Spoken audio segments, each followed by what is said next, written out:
Hello, friends, and welcome to episode 1239 of the Juicebox Podcast.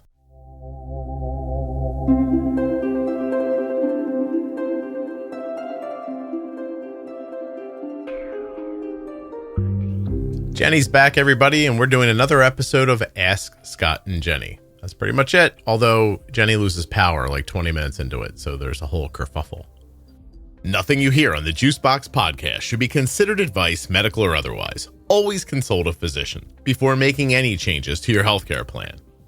We're always complaining we want things to move forward, we want better research, but they need to know what to research and what people think. And that's where you come in. T1dexchange.org/juicebox. Complete the survey. Help people who are trying to help people by answering simple questions that you know the answers to, I promise. T1dexchange.org/juicebox. Takes about 10 minutes to complete the survey. They're looking for people living with type 1 diabetes who are U.S. residents and people who are caregivers. T1dexchange.org/juicebox. Be part of the solution. When you place your first order for AG1 with my link, you'll get 5 free travel packs and a free year's supply of vitamin D. Drink AG1.com/juicebox.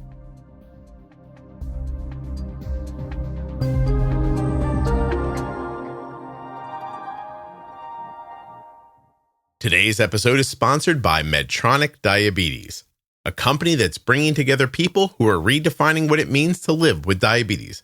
Later in this episode, I'll be speaking with Mark. He was diagnosed with type 1 diabetes at 28. He's 47 now. He's going to tell you a little bit about his story.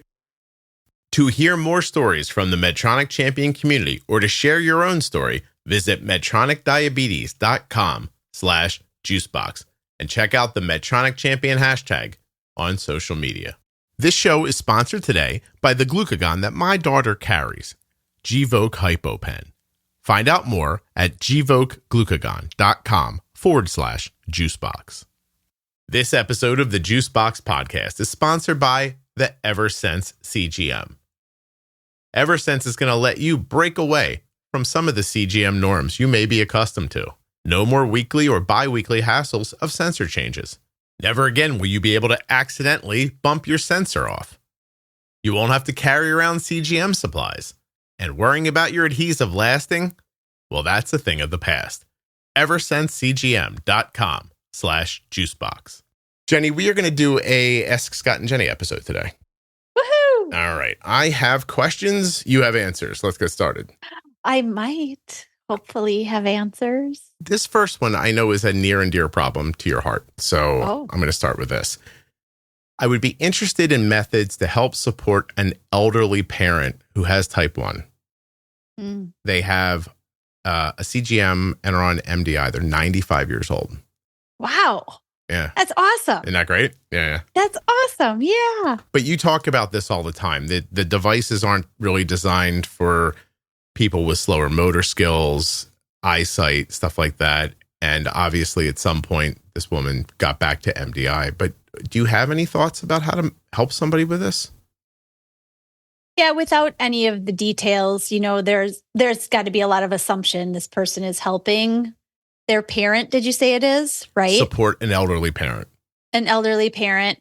If the person is living with them, an automated system may be very good to consider because at least at that point, you've got some protection from both the end zones that you're trying to aim to stay away from, the highs and the lows. You can also navigate some targets that are even a little bit more conservative if you're really worried. It may give some ability to have them have some time on their own while you may go to work or do the things that you need to do. And so you don't always have to be there for, things like bolusing, right?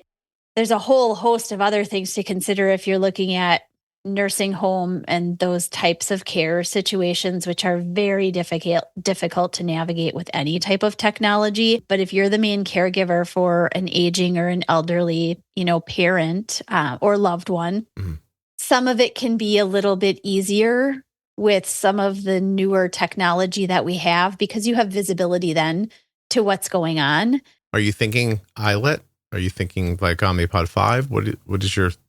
iLet could be the easiest, again, depending on this person is older, 95 years old. They've clearly had what I'm assuming is a long time with type 1, depending on where they are in their ability to consider things appropriately, like mental status, if they're already knowledgeable about carbohydrates, then something like maybe Omnipod 5, where they could truly just bolus for their meal and go about it, right?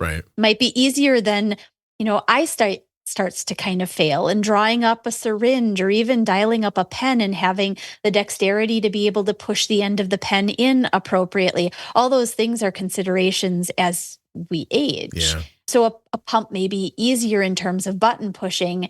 I would say that the iLet, for somebody who has a little bit less ability to count, would be a really nice potential option. You might also think, if you've known some older people, they don't eat a ton anymore either. There's not a lot of food being taken in.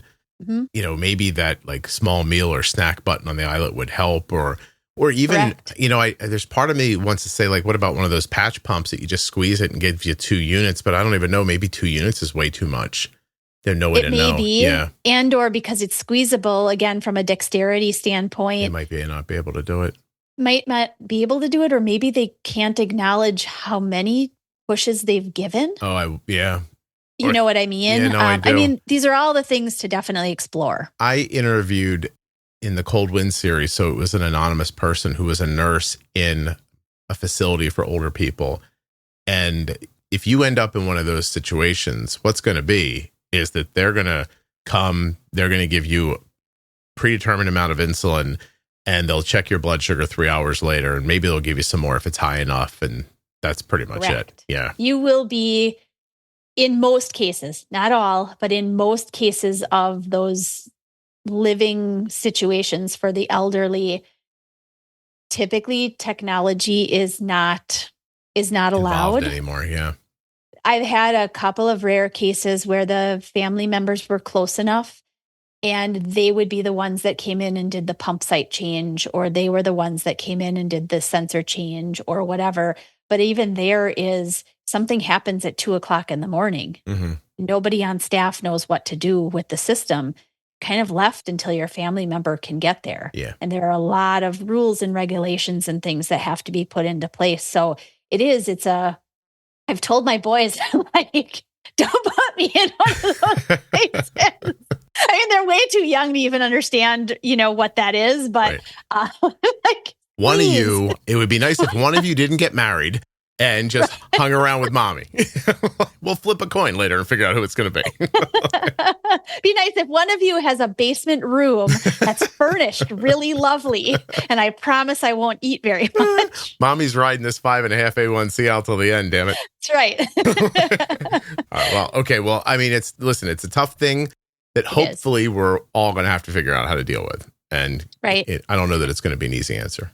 Right. And I think, for this woman, obviously 95 years old, has lived a long, full, hopefully very wonderful life with what sounds like really wonderful family members who want the best too. Still helping her. My hope is that, for the younger people with diabetes and technology use, that technology just keeps getting better.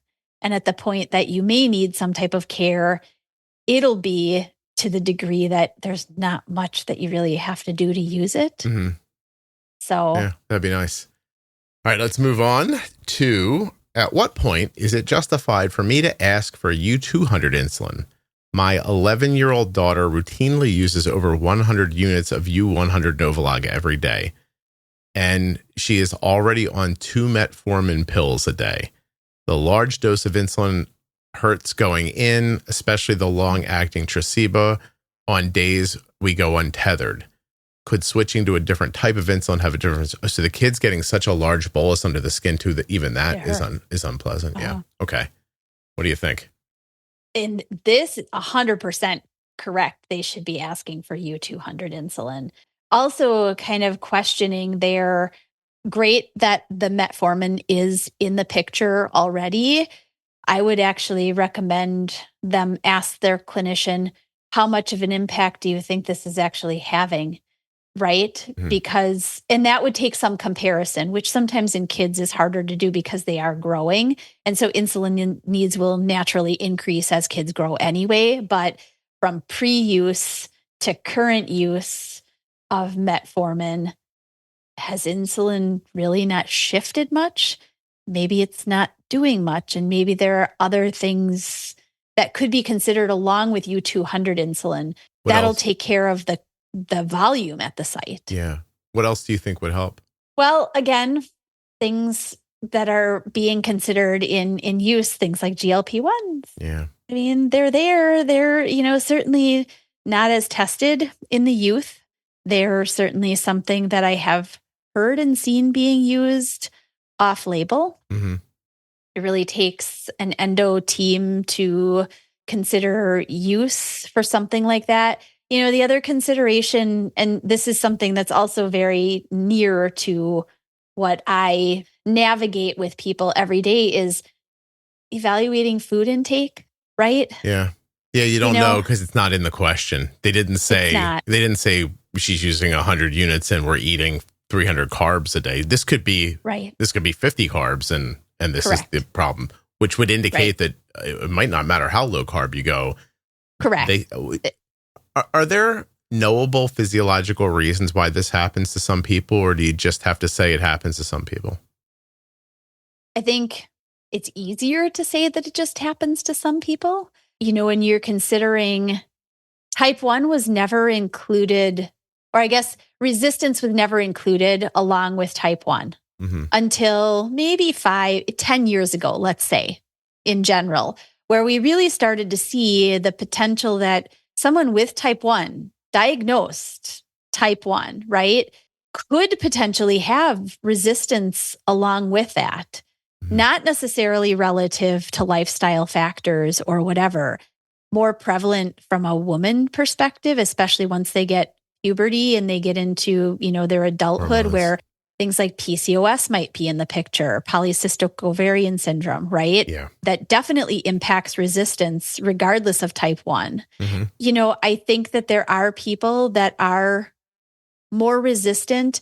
There is a reason for it. I don't think that there is a nailed down, conclusive, this person with type 1 is very likely to also have resistance to insulin. Right. Thus, we should consider these types of inclusive, sort of, let's call it alternative medications or management, therapies along with just the insulin. Yeah. Well, people have heard me say it enough probably, but I will add that, I just paid cash for a GLP med for Arden today. So it helps her immensely. She was not up to 100 units a day, but truth be told, like in 3 days, she could use a whole pod. She could use 200 units in 3 days. Sure. And, I've said before that I expect Arden to use 16,000 fewer units of insulin this year because of GLP. That's a lot less. Yeah. It is. And didn't you, I can't remember the age of the child, but didn't you interview a mother? She's 15. She's 15. I just heard from her again. They're moving her basal down. Again. So I told you she was at 7 units and no boluses on Wegovy. And I'm going to scroll up to her text from me. So she sent me. She was a little bit older. She's definitely 15. teen. Yeah. She sent me another graph. It is, I would say, with the exception of 3 excursions that go to 150, 140, and 150, she is stable around 85 or 90 and never gets under her low alarm, which looks like it's set at maybe 60 now, if I'm guessing. Because I can't see where the alarm's set at. Line. Mm-hmm. Wait, here's the rest. 95% in range, standard deviation 100% in range 65 to 180, average glucose 95, standard deviation 15. Scott, I thought you might want to see this. We're going to be dropping basal from 7 down to 6. It might go as low as 5. That's from 70 total units of insulin a day before the Wegovy. Mm-hmm. So. And other considerations too, which this parent doesn't necessarily post, but has thyroid evaluated? And or has it been managed well if there is already a known issue in the picture? All of that can influence insulin sensitivity as well. Yeah. So I thought I forgot to say that actually. Thank you. Yeah. Yeah. TSH, if you have thyroid issue, make sure they're managing your TSH under like 2.1. If your TSH is, above that and somebody's telling you, don't worry, it's in range, we're looking at it, and you have symptoms, then I think those symptoms need to be medicated. And some of those symptoms could be what Jenny's talking about here, which is insulin not working correctly. Okay. Do you have something else on that, or are you good? I don't know. The thyroid was the only thing that I really wanted to add to that. Yeah. Okay. All right. Now here's one. This might take up the rest of the time. What do I tweak first? And what do I tweak last in order of operation to smooth out these highs followed by lows? Do I look at my insulin timing first, my basal, my correction factor, my carb ratio? What do I look at first when I'm seeing highs followed by lows? If you take insulin or sulfonylureas, you are at risk for your blood sugar going too low.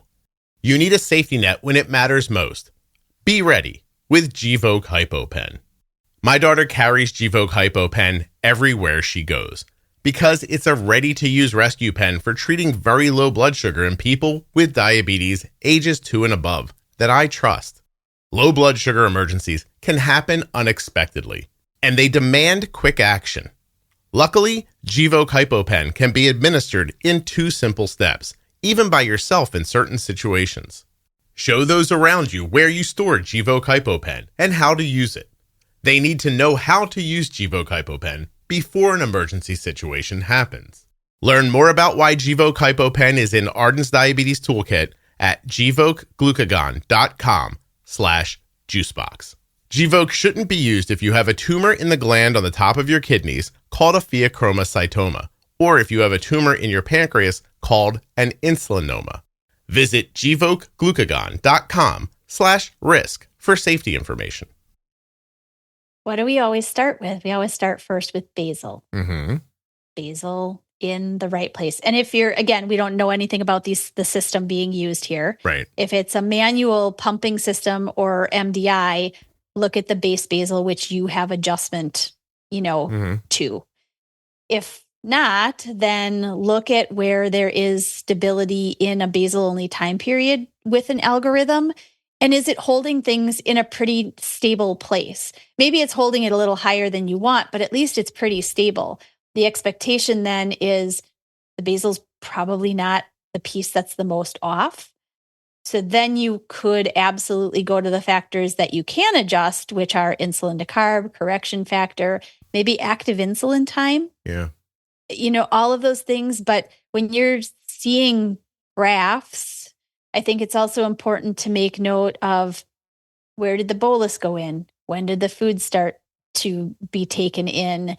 What was the content of the meal, right? Do you need a longer pre-bolus? Do you need a shorter? Do you need none? Do you need an extended bolus? So there are steps to it, which is what they're asking. Yeah.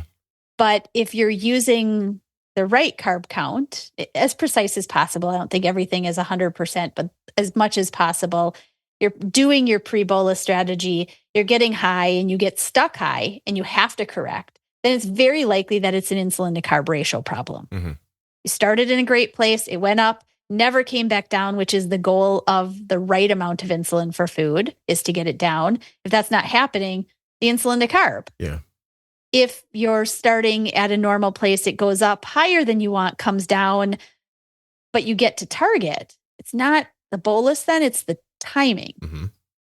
Right? Yep. And then from a correction factor, which I always feel like is sort of like, it's like the stepchild in the corner who gets forgotten about. Don't think people think about their correction factor that often? A lot of people don't. And I think actually they don't, mainly because it's also less adjusted by most clinicians. It's the factor that's not often shifted enough unless there's a very visible, oh yes, you corrected and it never brought your blood sugar down. Great, let's shift this. But a good visual of, you test it, you find out, oh, my insulin to carb is great. It was it's timing.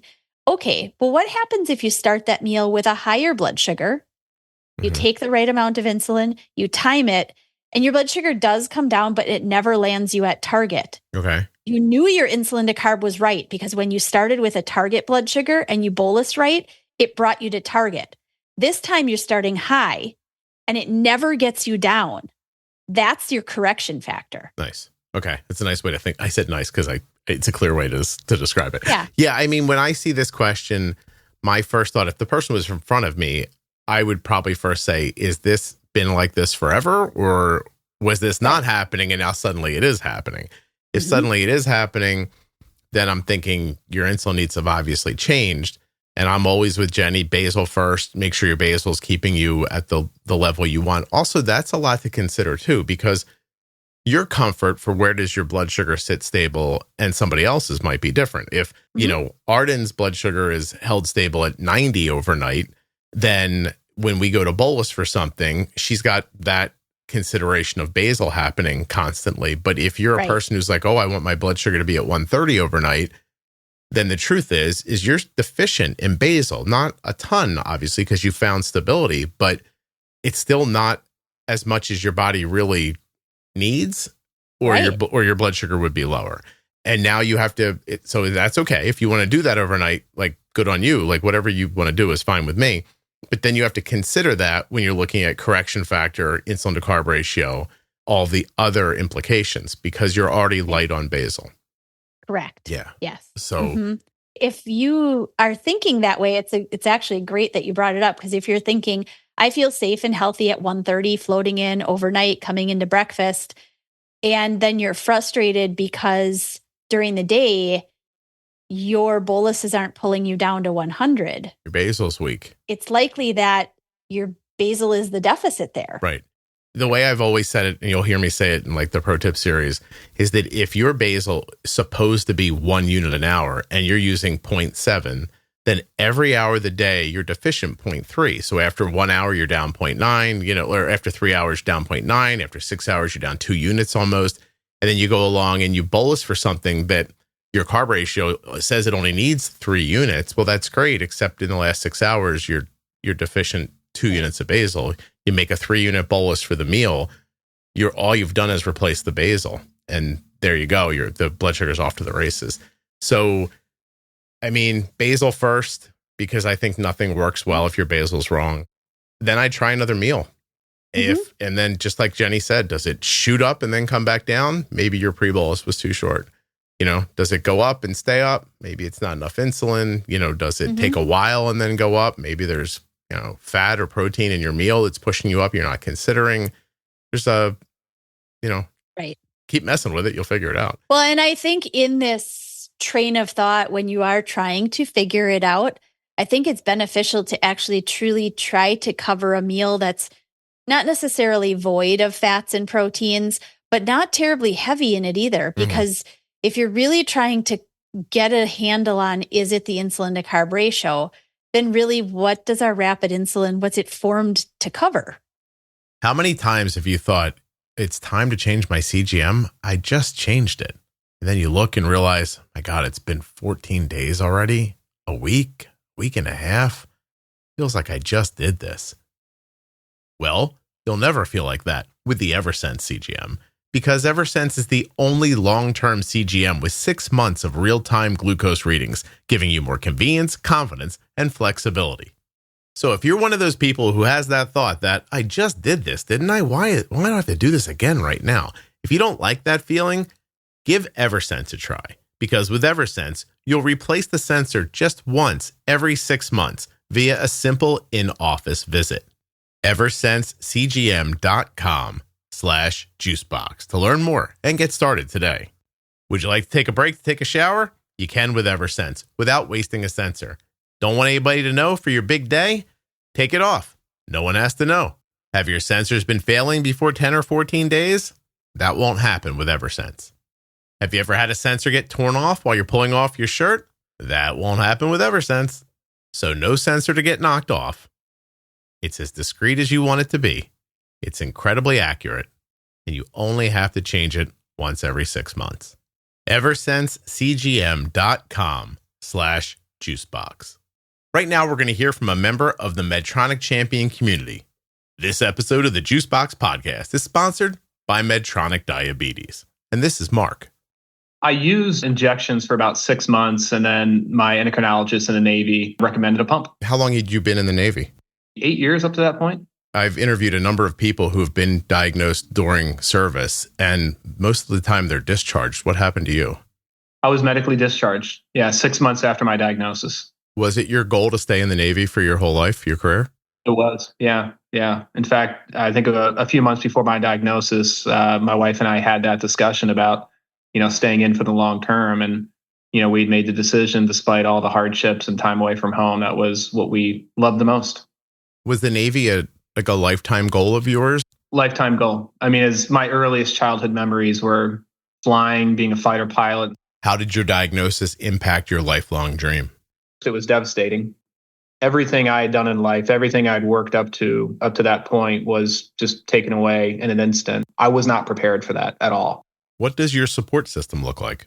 Friends, your family, caregivers, for me, the Medtronic Champions community, all those resources that are out there help guide the way, but then help keep abreast on, the new things that are coming down the pipe and to give you hope for eventually that we can find a cure. Test it with a meal you've been good at in the past. Yeah. It's very countable. Mm-hmm. So that you're not guessing at the carbs. And then you'll get a good idea of whether or not your ratio is decent or not. And then you can start adding considerations for, higher fats and stuff like that down the road. Right. All right. Well, this next one will just kind of piggyback right onto this. How do I extend a bolus like a pro? That was the question. Oh. Like a pro. I mean, you just live with diabetes for a long time and keep trying to extend boluses. I was going to say lots of experimentation. I mean, I'll start by saying that I used to use a lot of extended boluses when Arden was in school, and I would use them in creative places. The first way I used them that I don't think people would think to use is as a way to pre-bolus a meal at school. So Arden we'd bolus in her classroom, she and I together. But, you wanted a 10 or 15 minute pre-bolus. But at the same time, you're pumping insulin into this kid sitting in the classroom. She's not going to the nurse. Is she going to go right to the cafeteria? Is she going to mess around? Is there going to be a line? I don't know what's going on. So I wanted some insulin on my side, but I didn't have the nerve to just put it all in because what if, all the what ifs. So what I would do is I'd pre-bolus the time, but I would do something now, remember, Arden uses Omnipod, so this is kind of language from their thing, but you can apply it to your own. I would do something I'd put in all the carbs. There's 70 carbs in this meal, and it would say, however much it was going to give her. And I'd say, okay, put 30% of it in now, and the rest of it over a half an hour. So let's say it was a 10-unit bolus. It wouldn't have been, but let's just say it was. 3 units goes in, that's my pre-bolus. This last 7 units is getting squeezed in real fast over the next 30 minutes. So you get the initial pull from the first 3 units, and then as you get there and you sit down, you start eating, the rest of that 7 units is in there starting to fire up. And that's one way I would use one. Now you can apply that to anything. You just have to reverse engineer it. You just have to say, I'm going to have, a high fat meal, and I know that my blood sugar is going to try to go up 45 minutes after I start eating. So how do I line up these extended pieces of this bolus to combat the impact of the carbs? And to me, that's the whole thing. It's basically an extended bolus is pre-bolusing a bunch of different variables through a meal, if that makes sense. That is how I think about it, but you might say it differently. Jenny, you're frozen. I thought you disagreed with me. That's hilarious. Hold on a second. All right, she'll be back in a second. She made such a face, as she froze. It wasn't like a real face. It just froze her in a weird spot. Now, keep in mind, Jenny is from a Nordic state. Anything could have happened here. Massive snowstorm out of nowhere. She could have been eaten by a Yeti. She's pretty close to Canada. She said, okay, all the power in my house just shut off. She just texted me. Hold on, I'm going to pause. Okay. Hey, Jenny, what's up? Not much. How are you? Good. So I just listened back to the last couple of minutes of this conversation. We're going to leave the part in that indicates that you lost power at your house. So first of all, let's take a second before we go back to where we were to talk about, will you share with people what you said afterwards, like when your power went out? what I shared. Yeah, my embarrassing situation. So the embarrassing thing that happened, but the other thing too, where like, so all right, so Jenny's power goes out, and she's texting with me. Oh, about this person. Yeah. And I'm going to tell you from my perspective, I thought, gosh, I hope I'm not misreading this, but she seems scared. I'm going to offer to call her. But you're an adult. You have children, a home, a husband, a car, a job. People know you as thoughtful and like level-headed, but tell people your fear. So my fear is, like all the scary people hiding, like potentially in the dark rooms in your basement, right? Like, and I think I texted to you when you texted, are you okay? You seem kind of scared. And I was like, so yeah, I was the teenage kid who sat in the kitchen with my friends' parents talking to them rather than watching the Friday the 13th movie that all my friends were watching because I was too scared to watch it. And I've still never seen any of those movies. So I would have had to, my power goes out, right? I'm like, okay, check the power box. Is it just mine? Right. But in the meantime, I'm like, I have to go into the dark room in my basement in order to see. And it's not like around the corner in the dark room. It's like across the room in the dark room against the far wall where the spiders live and all those things, right? So it means I have to open the box and maybe somebody's hiding it. I know that this is all, people are going to think, oh my God, Jenny is a crazy person. I'm really not a crazy person. How old are you? I'm old enough to not have this be the case in my brain anymore. So anyway, so I call her because I'm like, I really think she's scared. And I'm like, oh, we know each other really well. Like, I don't want you to be scared. It's like, so we're on the phone. And then I immediately, like, I slip into who I am. So I'm like, Jenny, listen, go head over to the fuse box. I'll stay on the phone with you. And when this guy attacks you, do your best to describe him so I can tell the cops later. She's like, oh, great. Thanks. And I did. I was brave enough. Yeah, I took the flashlight. I went into the room. I'm like, yep, none of the fuses are blown. It's all good. And then I texted our neighbor and it was like a power outage. Yes. A car had hit a pole or whatever. And it was out for a good number of hours. Mm-hmm. But yes, Scott saved me in my, I have to go into the dark room. I did feel that. Now, okay, so now I'll tell you what, we'll pick up where we left off. And at the end of this, we'll tell the people about the embarrassing thing that happened to you after that. Are you sure? Really? Because that's kind of embarrassing. No, I know, but we don't want to pile on right now. So we're just going to say this.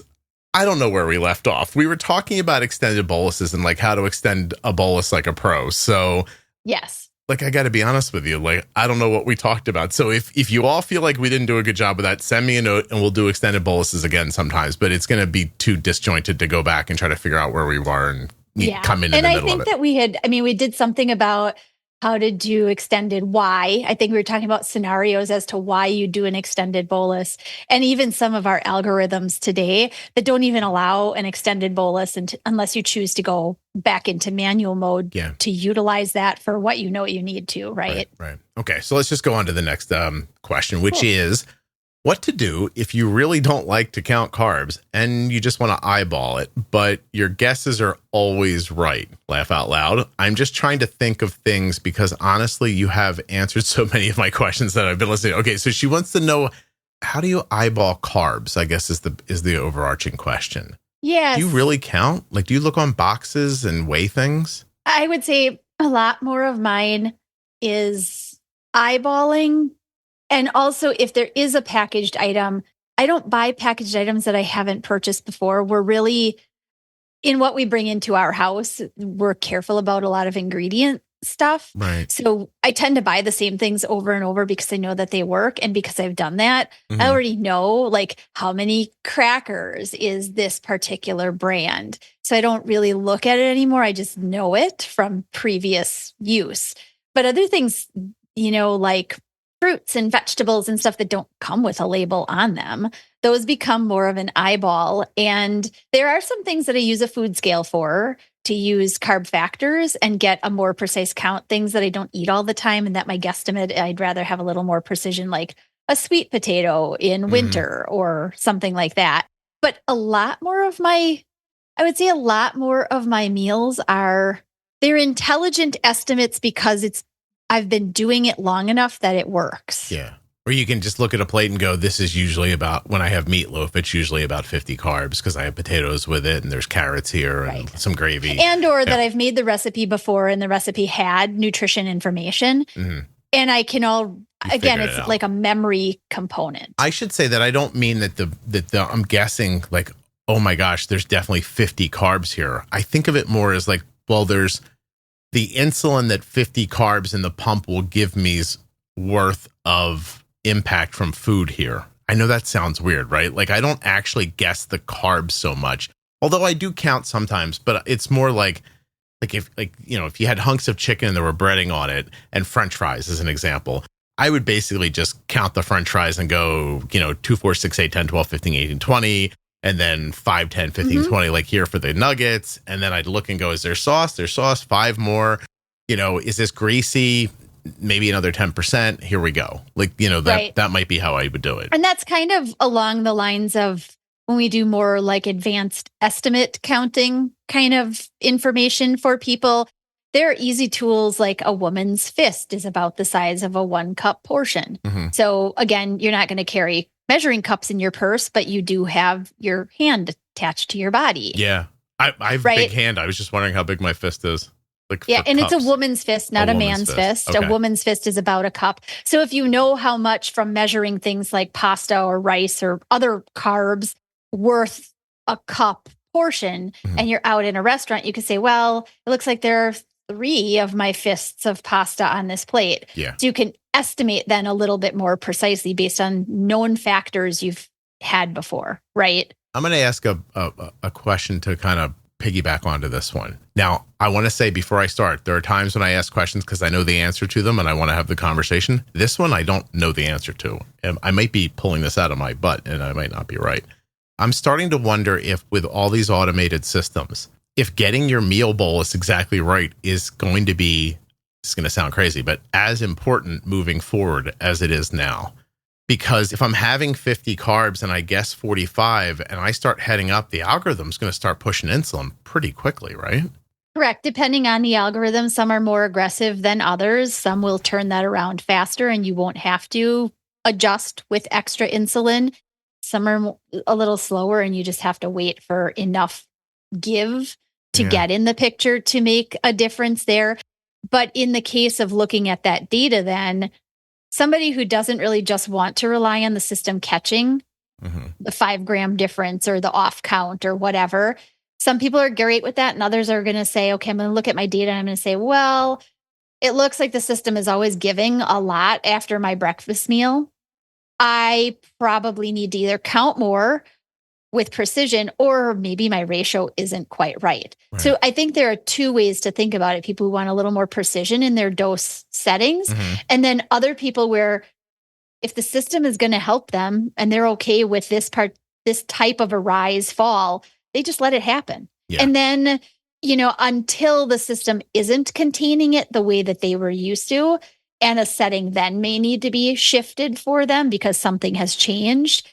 If you count the carbs, get it right, and then it doesn't work, then your settings might be off. Correct. Right. Or you're getting some impact from food that you're not giving its full weight to. And I think on the same like line of thought, I think with depending on the do-it-yourself systems, right, that are now in heavy use, they are leaning to the adaptation of settings in a way that's much more aggressive than the other adaptive systems that are on the approved list here, right?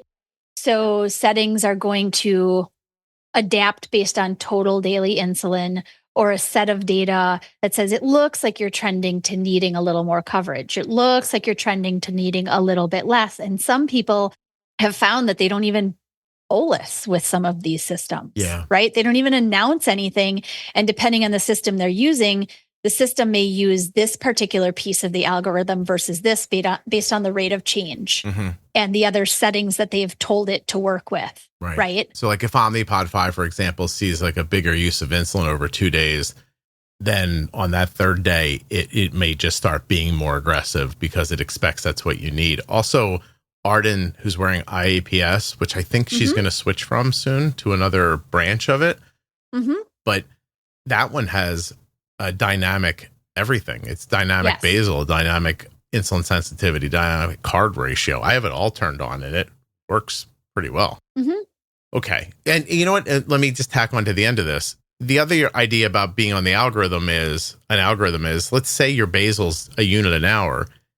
If you miss your bolus a unit heavy, there's a world where the algorithm can still make up for that by just keeping the basal off longer after the bolus goes in. Like almost like 5 units were for the food, and oops, I put in 6 units.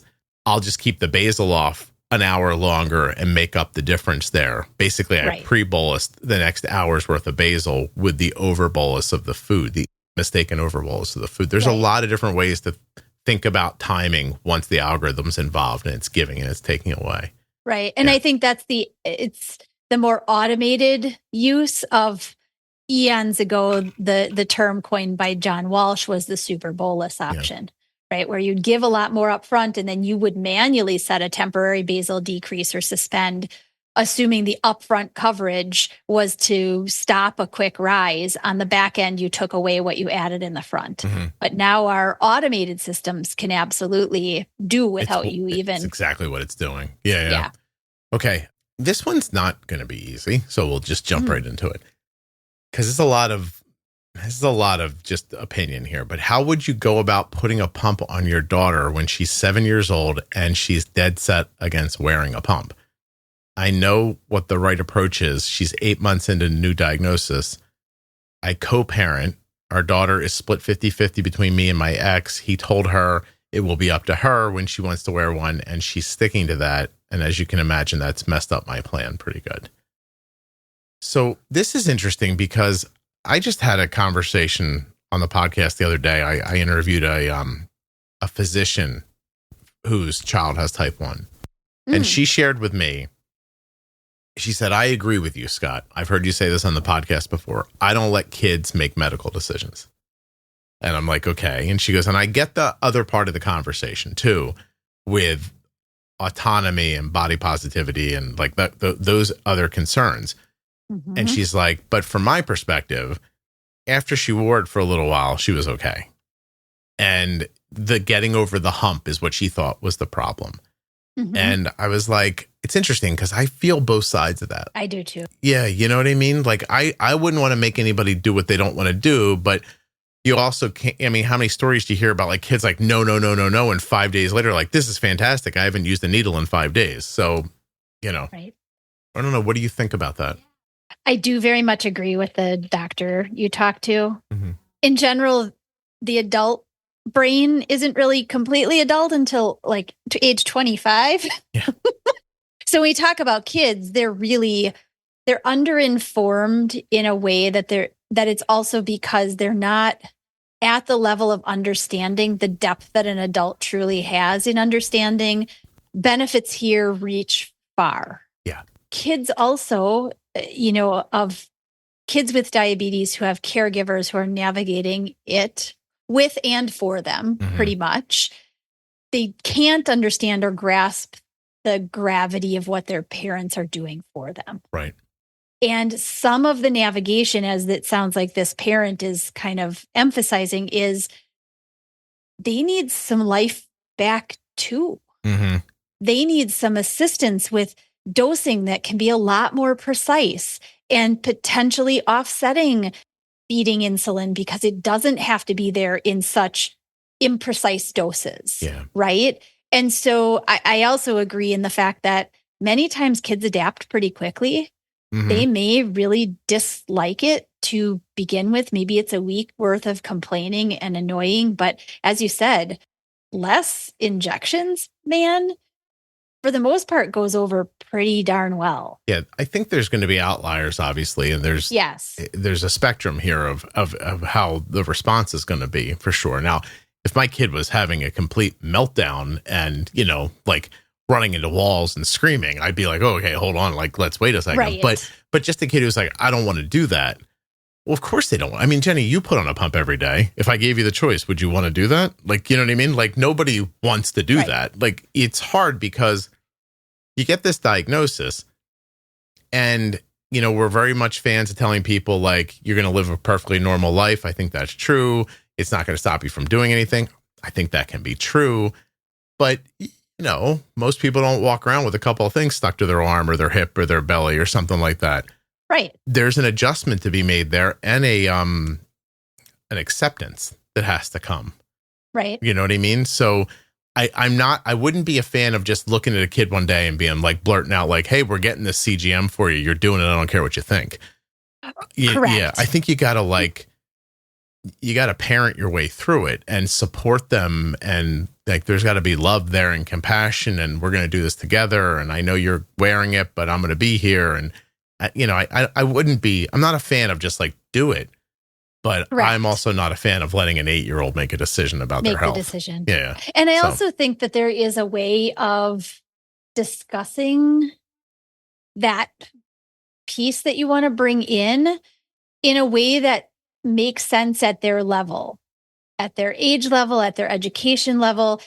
You find the things that are really important to them that maybe they've had an issue with because they always have to check in because they have to take an injection, or they, are taking more time out of class and having to always go to the nurse versus push a couple of buttons and text, right? So there are some things on their level that you could explain to the extent that you've complained about this. If we did this, it could take this down a notch. It could improve this. We wouldn't have to get up at 2:00 in the morning and do an injection if that was something that was in the, you know what I mean? You also have to be ready for when there's downsides of everything. So when a downside of a pump comes up, you have to be ready to deal with that too, not just to act like it's surprising you. Like one day it's going to get ripped off. Like your site will get ripped out, or it's an Omnipod, it'll get popped off, or your Dexcom's going to hit a door jam or something like that.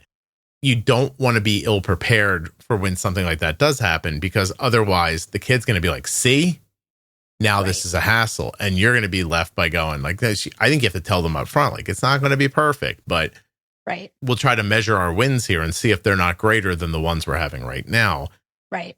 And then, half joking, money always helps too. You can just grease the skin. You're into bribery. Yeah. How would you like a Lego and a pump? The really big $600 Star Trek or whatever, right? How do you think a new baseball glove and a CGM would go over?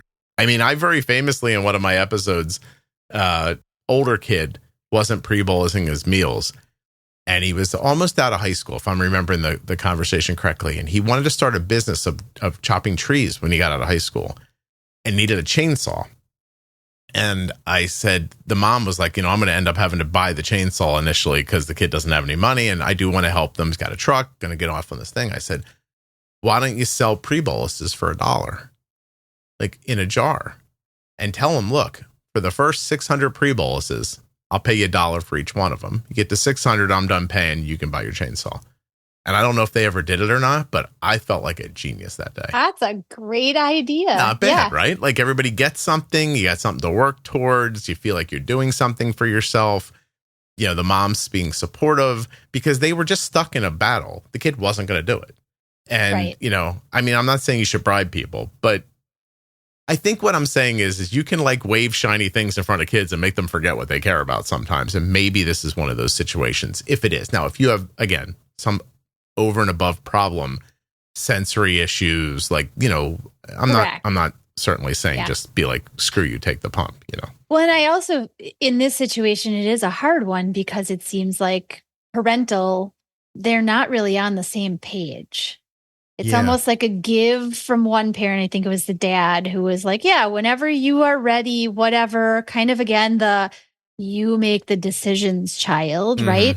Where the mom's like, you know what? This is going to be better most of the time. Yes. It's going to help much more of the time. It's going to make things easier more of the time.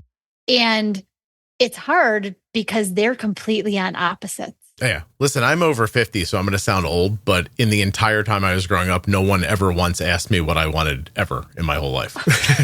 Right. Yeah. Oh, yes. They didn't ask me what I wanted for dinner. They didn't ask me. I would buy, like, you got shoes that somebody was like, here, these. You didn't get to go, oh, no, thank you. I'd prefer they go, oh, no, here's your shoes. Here's your shoes. Right. Absolutely. That's so funny because I thought of that the other day when I was making dinner and we were talking about it, my older son and I. And then I thought about it and I was like, when did my parents ever ask me what I wanted to eat? Like, never. No. Ever. It was just presented. This is what you get to eat tonight. I've had 25-minute conversations sitting in our car outside of our house trying to decide what restaurant to drive to with 4 people where I didn't think we were going to come to an agreement. I thought we were going to have to go back inside. If I was lucky enough to go to a restaurant as a child, I certainly didn't get a say into which one it was. Nope. We were taken wherever we were going to be taken, and that was it. Also, while I sat at that restaurant, my father smoked cigarettes at the table. So, like, the world's come a long way. But I don't know. Listen, this is a tough one. Like, be a parent, you know, I mean, I think my answer is compassionately act like an adult and bring them into the conversation as much as humanly possible, but get them to where you think, you know. And also expose them, right? It's a concept that's very odd to think about. It's not something that they've maybe touched or felt. They might have heard adult level talking about it. They might have heard about it in their endocrine visit, but nobody's let them touch it, see it, interact with it. You know, from a mom standpoint, check with the pediatric that you work with. Do they have a pump exploration day? Would you go there? Because you're also then going to probably see other kids who already have a pump. Yep.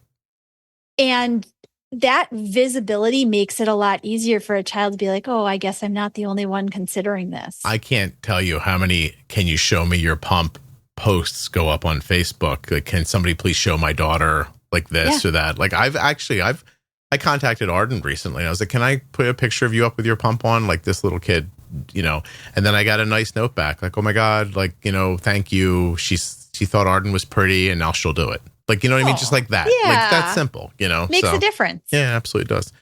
What is new in insulin choices and how do they work with pumps? Oh, there's nothing new with insulin now. Is there? Like, is Lumjev and Fiasp the newest, and they're a few years old at this point? They're pretty much the newest, and they're just considered more, I guess, ultra rapid acting, right? And most people see a difference that use them.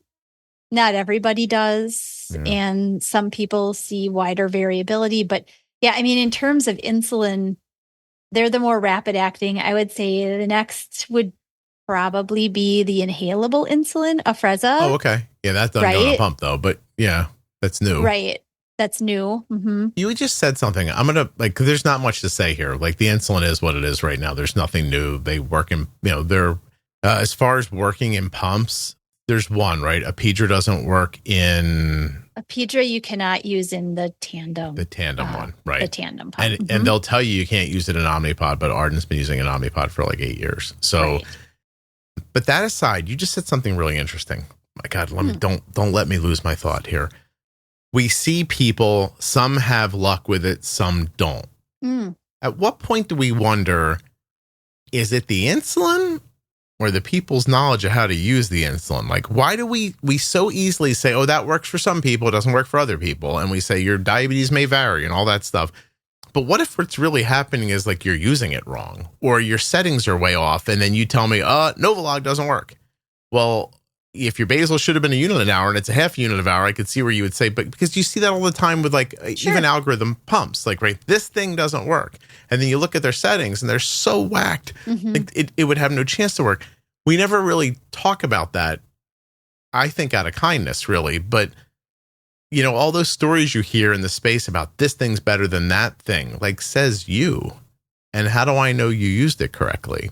Do you ever? Correct. Is that a thing you think about while you're helping people? That is interesting. And I think in terms of looking at somebody who is trying one of the newest, more rapid acting, whether it's Fiasp or Lumjev, who has been appropriately using the just regular rapid acting insulins, whether it's Apidra or Novolog or Humalog or NovoRapid or whatever, right? They've been appropriately using it, but like they're at the point where that pre-bolus is becoming, for whatever lifestyle reasons, it's hard for them to maintain that.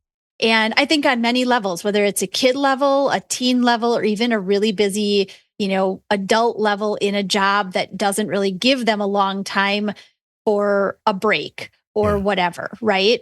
And so if they're already trying their best, one scenario that it is working to their advantage is that now that they're using it, we can see the difference in their post-meal blood sugar. Mm-hmm. Even some people who may not have much ability from a pre-bolus standpoint, if the medication is going to work for them, we're definitely going to see that post-meal or post-food intake is much better contained than it was using the other insulin. I come to that question a lot because I see people online and they're at wit's end and I need a cure. This happens to me every day. And I think if I was there, I could fix this. Like, you know what I mean? Like, I know I can't do it remotely because you're too far spun off center and you've got too many preconceived notions about what you think is happening. But I really think there's an answer here that I recognize that person might not be able to get to. But I do think sometimes, like, I think if I was there, I could figure this out. And I might be wrong on some of them, but like, I think in a great number of them, it just is, I don't mean user error, but it's the quickest way to make the point, so. Right. I can give my N of 1 with Fiasp specifically. And honestly, with Lumjev. Fiasp worked beautifully for me for about 5 months. Yeah. And then all of a sudden, I was changing settings to the degree that I had never seen that type of insulin. What I was assuming was resistance. And knowing a little bit, and it was pretty soon after Fiasp came to market, where there was some information essentially about it seems to work for some people. For some people, it has a little bit of a waning effect, et cetera. And I was one of those. Yeah. I went back to my long-term used Humalog and had to dial everything back. Everything back again. So it was right away. the insulin right away. It was within 24 hours. I was low and having to dial things back down. Mm-hmm. Lumjev just didn't. It was variable, like variability. I'd never seen variability like that before. Really? It was almost like it didn't have the upfront quickness for me, but as soon as it got going, it trashed my blood sugar. Oh, no kidding. It was bizarre. Took a long time to get going. Then it was like turbo after that. And then it was really, really, really fast for me. So I just stick with my Humalog insulin. That's what works. All right, let's stick with insulin for one more question. Yeah. How do you handle, I'm just going to ask you, I'm not going to read the question. How do you handle refrigeration of insulin? So obviously you keep it refrigerated when you're not using it, but once you open it, do you keep the open vial refrigerated? Yes. Okay, I do too. Mm-hmm. Do you have to? Technically, no. You have, again, based on what the package insert that nobody reads says, 28 to 30 days, and then a vial at room temperature should be thrown away. That's what they say. Right. Now, I have long-term, because that's what I learned to do. Long-term, insulin was just kept in the fridge. You took it out when you needed to use it. You put it back in the refrigerator. I traveled for years and years with an ice pack specific bag for my insulin to go in and go places and whatever. And to this day, I still use some type of like insulated pack. The only time I haven't is when we hiked the Inca Trail and there was no ice. There's just nothing you could do. There's nothing I could do. But I used the Frio and that worked well because I could get water. And at least it kept it cooler enough. Room temperature is what they say, right? But in general, at home or I keep it in the refrigerator, take it out, fill my fill syringe, put that on the counter to get to room temperature, and my vial's back in the fridge. Have you seen people sharing that article that says that insulin lasts longer than 28 days unrefrigerated? Like I have read that article, but I didn't know people were sharing it. Oh, yeah. So you've seen it as well, right? It was an actual study, wasn't it? I believe it was, yes. So I'll just say this, like, we keep our insulin refrigerated. If we didn't, our house is pretty consistently around 70 degrees. Like winter, summer, like it's about around where we keep it, right? So if we left it out, it wouldn't see any harsh conditions. And there have been stretches of Arden's time where we've done that too. Like just been like, oh, it doesn't need to go back in there. And it sits out. I use insulin until it's gone. I don't track how many days it's been open, if I'm being honest. So, and there's no way you use a vial in 28 days, right? Right. Yeah. Okay. All right. So you keep using It's it, like, right? how often do you change your Lancet? That's the same question. Like, so if you want to follow the rules, God bless you, you should follow the rules. And if you want to try some other stuff, I mean, I think it's up to you. You have autonomy. You should do some experimenting and see. What's my other question around insulin? I was going to say, and I think that the reason that I also feel confident in going beyond that 28 days and really, I suck all of that insulin out of that bottle, like down to the last little nibble, right? Yeah. But I feel confidence doing it that way because I have kept it refrigerated. Okay. If I travel, and this is just my strategy, when I travel and it has been in like a Frio or something like that, when I get home, and thankfully I have access to enough insulin that you can do it. Yeah. I just get rid of that vial and I start a new one. It's the same for us. We have access to insulin and I would do the exact same thing. Like Yeah. if we've gone on like island vacations where eventually like a week into it, you're like, I couldn't get this thing into ice anymore. But it keeps working fine while you're there. And then you get home and you're like, I'm going to open a new one. Yes. Yeah. I mean, okay. What about hot tubs? You get in a hot tub with your pod on? I do. And it's okay afterwards? These are all the things people worry about. They're all the things people worry about. And when people ask, my best is, what does your blood sugar look like hours after? Is it doing what you expect it to do? And if it is, then that didn't have an impact. If you're rising or if you bolus for a meal and you're not getting the response that you typically should expect, then change it out, right? Yeah. It's less of a, what should I do? Should I, whatever. I mean, hot tubs are hot. You're not going to technically be boiling your insulin, right? But exposed to extreme temperature like that. And if you're completely submerged for a really long time in a hot tub, sure, it could start to impact. Yeah. Absolutely. But if you were in there, I mean, Arden gets in a hot tub sometimes. She's in there for a half hour, an hour. I don't think anything of it. Like, I don't even think I've ever sat in a hot tub for an hour. It's because you're not a young person, Jenny. You got kids. You got other things to do. I'm not a young, right? I guess I'm not. It's because after 15 minutes, you're like, this was nice. I have things I got to do. You're not relaxed? What does it mean? No, I'm what not does it mean relaxed. to put my feet up? What is that? Yeah. Also, dead of summer, it could be 98 degrees outside and you could be outside for hours and hours with your pump on, or your not pod on and the insulin's still 98 degrees and you leave it on for days. So, right. Okay. I mean, I have a lot of questions that come that way too. We're going on a beach vacation or we're going here and it's going to be really hot and really humid and we're going to be outside. Okay. I can't tell you exactly what's going to happen. Could your insulin start to deteriorate? It could. Sure. Is it going to happen every time? No. What do? You watch your blood sugars and the response that you would typically expect. And if it looks odd, just change it out. Yeah. Yeah. And by the way, are you one day going to get, I don't know, dehydrated? Your insulin's not going to be as effective. And then you're going to think, oh my God, the insulin's bad. And it's going to happen to you like along the way. The best thing I can say to people is that a lot of the things you're worried about, much like in the rest of life, eventually you won't be worried about them anymore. But you have to go through them enough times to see it happen so that you can kind of leave the fear behind and go, oh, this is just how this works. It's fine if I leave it out or I don't leave it out. Now, listen, if I didn't air condition my house in the summer and it was always 90 degrees in here, I wouldn't leave insulin out of the refrigerator. I'd just go. Correct. That's not, common sense has to come into play at some point. Mm-hmm. All right. You know what? I think, if I am not mistaken, we are down to one last question on this list. How about that? We've actually gotten through this list. That's nice. That's incredible. Yay. Is it a long question? I've got about 5 minutes. Yeah.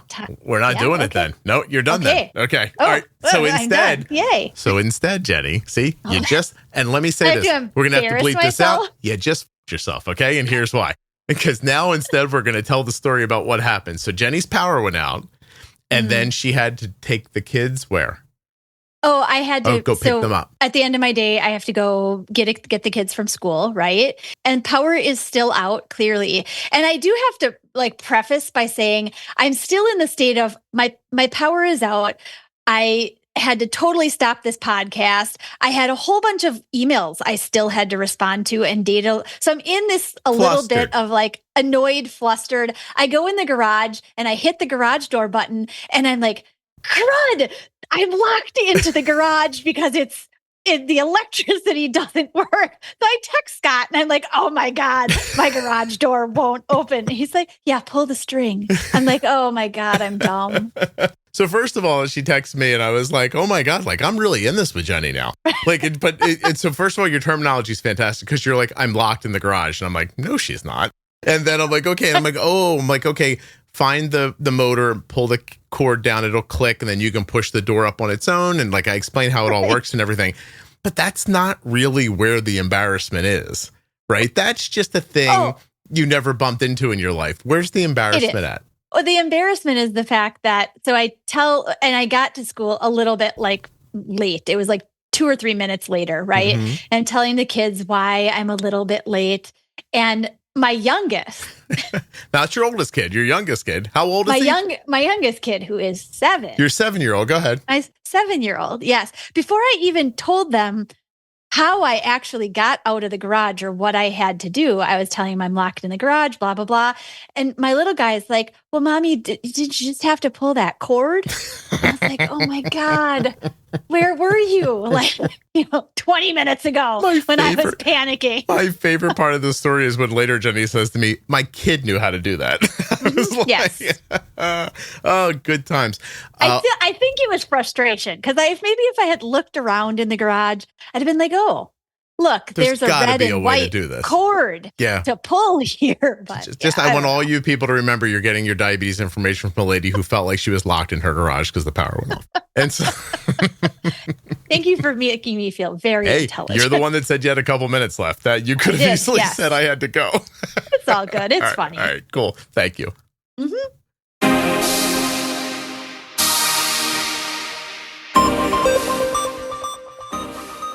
Mark is an incredible example of what so many experience living with diabetes. You show up for yourself and others every day, never letting diabetes define you. And that is what the Medtronic Champion community is all about. Each of us is strong, and together we're even stronger. To hear more stories from the Medtronic Champion community or to share your own story, visit medtronicdiabetes.com/juicebox. A huge thank you to Eversense CGM for sponsoring this episode of the podcast. Are you tired of having to change your sensor every 7 to 14 days? With the Eversense CGM, you just replace it once every 6 months via a simple in-office visit. Learn more and get started today at eversensecgm.com/juicebox. A huge thank you to one of today's sponsors, Gvoke Glucagon. Find out more about Gvoke HypoPen at gvokeglucagon.com/juicebox.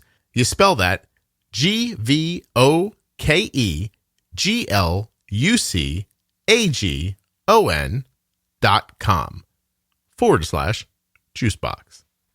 You have questions? Scott and Jenny have answers. There are now 19 Ask Scott and Jenny episodes. That's where Jenny Smith and I answer questions from the audience. If you'd like to see a list of them, go to juiceboxpodcast.com, up into the menu, and click on Ask Scott and Jenny. I know that Facebook has a bad reputation, but please give the private Facebook group for the Juicebox Podcast a healthy once-over. Juicebox Podcast, Type 1 Diabetes. The group now has 47,000 members in it. It gets 150 new members a day. It is completely free, and at the very least, you can watch other people talk about diabetes. And everybody is welcome. Type 1, Type 2, gestational, loved ones, everyone is welcome. Go up into the featured tab of the private Facebook group, and there you'll see lists upon lists of all of the management series that are available to you for free in the Juicebox Podcast. Becoming a member of that group, I really think it will help you. It will at least give you community. You'll be able to kind of lurk around, see what people are talking about, pick up some tips and tricks. Maybe you can ask a question or offer some help. Juicebox Podcast, Type 1 Diabetes on Facebook. The episode you just heard was professionally edited by Wrong Way Recording. WrongWayRecording.com. If you're not already subscribed or following in your favorite audio app, please take the time now to do that. It really helps the show. And get those automatic downloads set up so you never miss an episode. Thank you so much for listening. I'll be back very soon with another episode of the Juicebox Podcast.